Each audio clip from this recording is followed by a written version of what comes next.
नमस्कार दोस्तों, मेरा नाम है अनुपम मिश्रा और आप सभी लोगों का द टाइम फ्रेम में एक बार फिर से बहुत बहुत स्वागत है।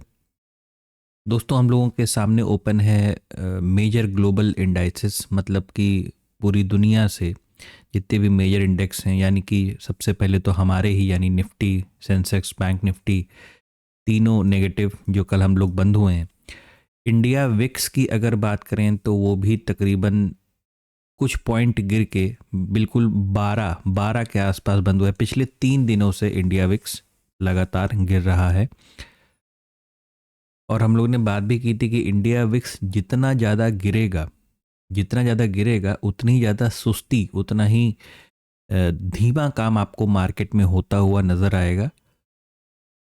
अगर अमेरिकन मार्केट्स को देखें तो डाउ जोन्स में तकरीबन 600 पॉइंट की गिरावट है, एस एंड पी में 84 पॉइंट की और नैस्डैक में तकरीबन 360 पॉइंट की गिरावट दर्ज की गई है।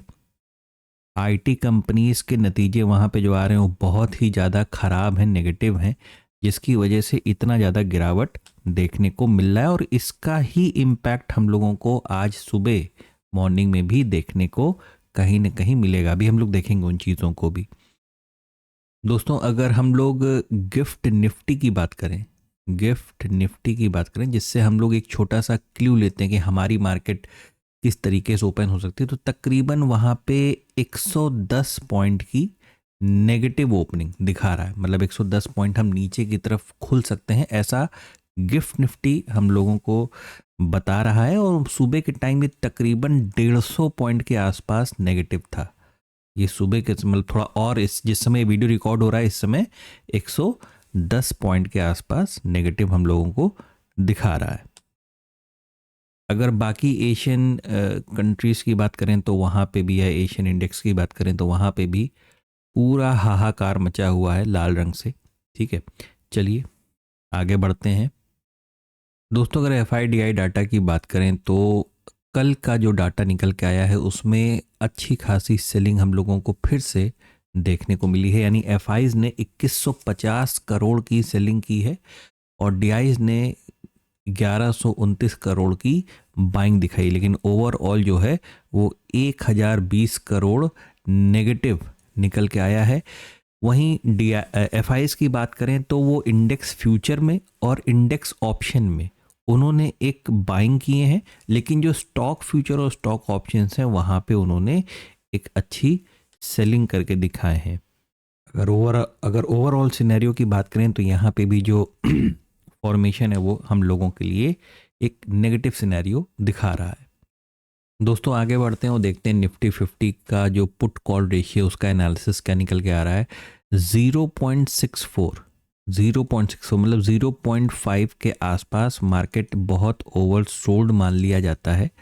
और अगर जैसा कि दिखा रहा है कि एक नेगेटिव ओपनिंग हमें देखने को मिलती है, तो उस लिहाज से भी क्या हो सकता है कि जो शुरुआती दबाव हमें देखने को मिलेगा, ये देखना पड़ेगा कि हमारे पास नियर बाई सपोर्ट कहाँ पे मिल रहा है। ठीक है, अभी हम लोग स्क्रीन पे चलेंगे तो उस चीज़ को भी देखेंगे।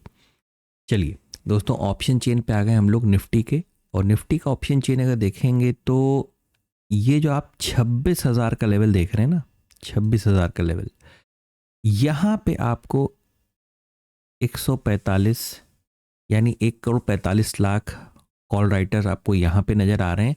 और दूसरी तरफ अगर हम 25,000 की बात करें, ठीक है, तो यहाँ पे आपको तकरीबन 95,00,000 पुट राइटर आपको इस जगह पे नज़र आ रहे हैं।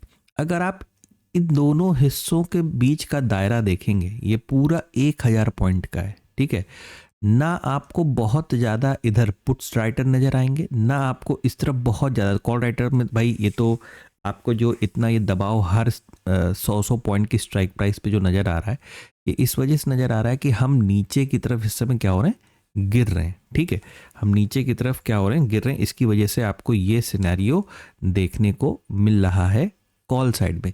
पर लेकिन आप एक चीज़ को अगर महसूस करेंगे तो 26,000 और 25,000 जैसे लग रहा है बीच में किसी की हिम्मत ही नहीं पड़ रही है कि वो क्या कर, मतलब एक जैसे होता है मार्केट में एक इंडिसीजन टाइप का मूड माहौल होता है। मार्केट पूरा एक रेंज में काम कर रहा है, पिछले 3 दिन से कर ही रहा है। हम लोग भी पिछले 3 दिन से मॉर्निंग वाला जो वीडियो बना रहे हैं उसमें भी यही पता चल रहा है कि भाई मार्केट एक रेंज में काम करते हुए नज़र आ रहा है, और जिसकी वजह से ये सारी समस्याएं हम लोगों को देखने को मिल रही हैं। आईएनआर की बात करें तो ऑलमोस्ट फ्लैट तरीके से काम करता हुआ नज़र आ रहा है, मतलब कभी 90 रुपये 30 पैसा, 90 रुपये 33 पैसा। आज आरबीआई की मॉनिटरी पॉलिसी भी है, ठीक है। तो ये पॉलिसी 10 बजे, सुबह 10 बजे गवर्नर साहब इसको अनाउंस करेंगे। कल भी हम लोगों ने इवनिंग वाले वीडियो में ये बात की थी कि हम लोगों को थोड़ा पेशेंस के साथ वेट एंड वॉच की सिचुएशन में रह के काम करना पड़ेगा। और आप यूं मान के चलें कि तकरीबन तीन में से 2 लोग ये मान के चल रहे हैं कि किसी भी प्रकार का कोई रेट कट नहीं होगा, और एक जने मान के चल रहे हैं कि हाँ किसी प्रकार का कोई रेट कट हो सकता है। मतलब मैक्सिमम लोग ये मान के चल रहे हैं कि किसी प्रकार का कोई रेट कट नहीं होगा, जैसे पहले था वैसे इस समय भी रहेगा। अगर किसी प्रकार का कोई रेट कट होता है तो वो एक फेवरेबल कंडीशन मानी जाती है।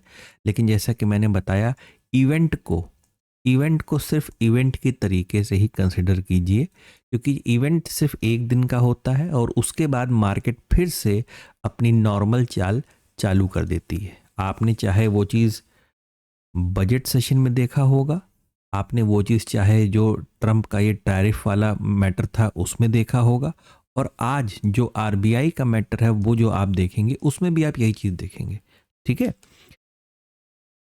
इसीलिए ये वीक का आखिरी दिन है, यानी फ्राइडे है, जिसमें आप काम कर रहे होंगे आज की डेट में। थोड़ा सा पेशेंस के साथ काम करने की कोशिश कीजिएगा। वाकई में मार्केट एक ऐसी सिचुएशन में है जहां पे आपको कोई डिसीजन लेने में थोड़ी सी समस्या आ सकती है। देखिए, मान लीजिए मार्केट में न्यूज़ आ रही है, ठीक है, मार्केट में बहुत सारे फैक्टर्स हैं जो मार्केट को अफेक्ट करते हैं, लेकिन इसका ये मतलब नहीं है कि हम 10 रुपए के माल को 100 रुपए में खरीदना चालू कर दें, ठीक है। मैं ये आपको समझाने की कोशिश कर रहा हूँ ये इस चीज़ को, कि हमें अपना रिस्क रिवॉर्ड देखना पड़ेगा, हमें अपना रिस्क मैनेजमेंट देखना पड़ेगा। उसके हिसाब से ही, इसका मतलब ये समझने की कोशिश कीजिए कि मेरे बगल में बैठा इंसान या मेरा पड़ोसी वो किसी भी अनाप शनाप रेट पे चीज़ों खरीद रहा है, तो उसको देखा देखी मैं भी ये काम करने लगूं, तो ये ठीक बात नहीं है, ठीक है। तो थोड़ा सा सब्र के साथ काम करने की आज की डेट में ज़रूरत पड़ सकती है। इंडिया विक्स पे हम लोग पहले ही बात कर चुके हैं कि इंडिया विक्स लगातार पिछले 3 दिनों से नीचे की तरफ गिरता जा रहा है, और ये जितना गिरता रहेगा मार्केट में उतना ही ज़्यादा सुस्ती हमें नज़र आएगी। ये गोल्ड का चार्ट है। गोल्ड इस समय तकरीबन 14-15 पॉइंट ऊपर की तरफ चल रहा है। कल की डेट में गोल्ड में भी अच्छी खासी बिटाई तकरीबन 180 पॉइंट के आसपास की हुई थी, तकरीबन 0.4% के आसपास। और बिल्कुल उसी लिहाज से हम लोग अगर इसको देखें, क्रिप्टो मार्केट को देखें, तो क्रिप्टो में भी मतलब शायद कल ही मेरे एक सब्सक्राइबर हैं, उनसे हम लोग की बात हो रही थी, तो मैंने उनको याद भी दिलाई ये बात की जो है कि हम एक एग्ज़ाम्पल के तौर पे, मैं बीच में एग्ज़ाम्पल देता रहता हूँ अलग अलग चीज़ों का वीडियो में, तो उसमें हम लोगों ने बात की थी कि हमारे पास यहाँ पे एक बहुत ही अच्छा पोल फ्लैग का डेवलपमेंट है। और ओवरऑल मतलब ये चीज़ देख के सुन के शायद बहुत सारे लोगों को याद आ जाए कि हम लोग ने इस चीज़ की बात की थी कि यहाँ से हमें एक नीचे की तरफ का सिनेरियो देखने को मिल सकता है, और इस समय वो बिल्कुल तकरीबन उसी सपोर्ट लेवल के आसपास काम कर रहा है।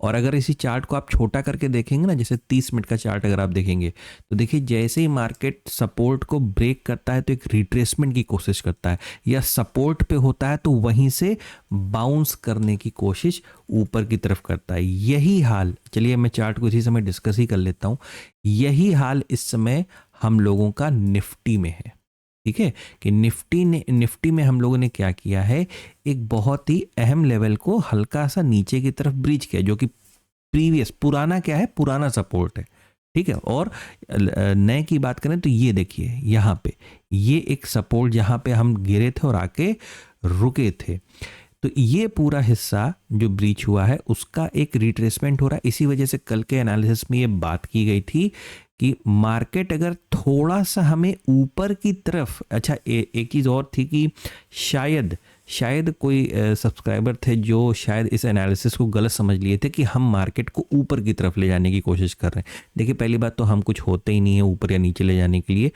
कहने का मतलब ये है कि आप मैं यहाँ पे इस ट्रेंड लाइन को थोड़ा डिलीट करता हूँ तब आपको ज़्यादा बेहतर दिखाई देगा।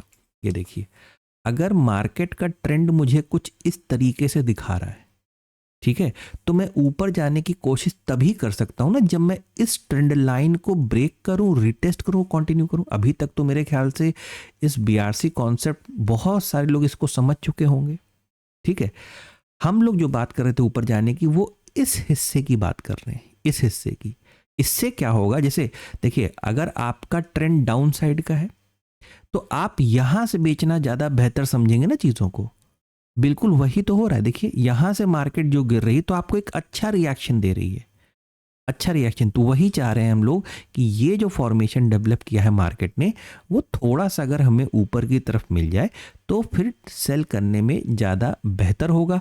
या तो मार्केट क्या करेगा, सेम इसी चीज़ को, जैसे यहाँ पे इसमें थोड़ा सा मैं यहाँ पे सपोर्ट की भी लाइन बना दे रहा हूँ कुछ इस तरीके से कि मान लीजिए मार्केट हल्का ऊपर गया, नीचे आया और फिर यहां से बाउंस बैक करके अगर जाना है तो फिर वो ऊपर की तरफ निकल सकता है।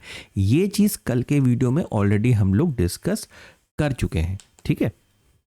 क्रूड ऑयल बिल्कुल फ्लैट तरीके से वर्कआउट कर रहा है क्योंकि जो कल वार्ता कैंसिल हुई थी वो फिर से आज होने वाली है ईरान और अमेरिका के बीच में। शायद उसी का कुछ यहाँ पे हमें असर नज़र आ रहा है। इंडियन एडीआर मतलब अमेरिकन डिपॉजिटरी रिसिप्ट में कोई खास यहाँ पे बदलाव नहीं है, बिल्कुल फ्लैट तरीके से काम कर रहा है।